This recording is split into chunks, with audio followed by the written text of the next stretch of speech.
In my now over 11 years of practicing sanctions law, it has been my experience that oftentimes when individuals or entities find themselves in violation of the regulations, it's not because they intended to violate the law, but rather because they didn't understand the regulations and the depth and the breadth and the reach of these prohibitions that exist against sanctioned countries. So I have a little checklist for any business owner to go over to see if you are at risk of being in violation of the sanctions.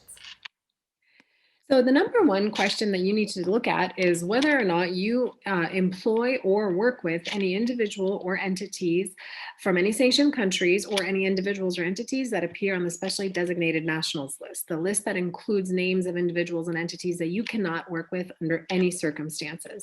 Both of these lists can be found on OFAC's website.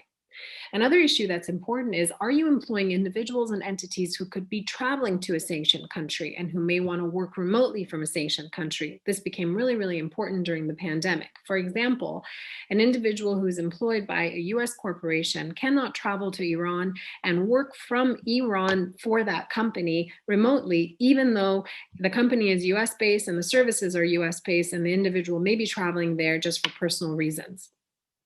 The next question that's important to ask is, do any of the transactions, whether you're exporting technology, services, or goods abroad, do any of these transactions directly or even indirectly involve a sanctioned country or or person? Or can potentially any of the services you provide, can the benefits of those services be received inside of a sanctioned country?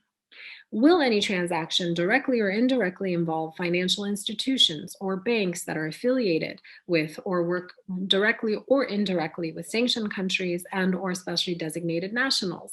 And finally, do any of the transactions that you receive involve currency exchange brokers or money transmittal businesses? Often these mechanisms are used to move money through sanctioned countries or for sanctioned countries. So it's important to determine if your business is receiving funds from a money transmittal business. If you answered yes to any of these questions, or if you're not quite sure what they mean, then contact us today. We can help you determine if you're at risk of violating the sanctions, as well as implement practices and policies to protect against future violations, as well as take steps to correct past violations. Contact us today.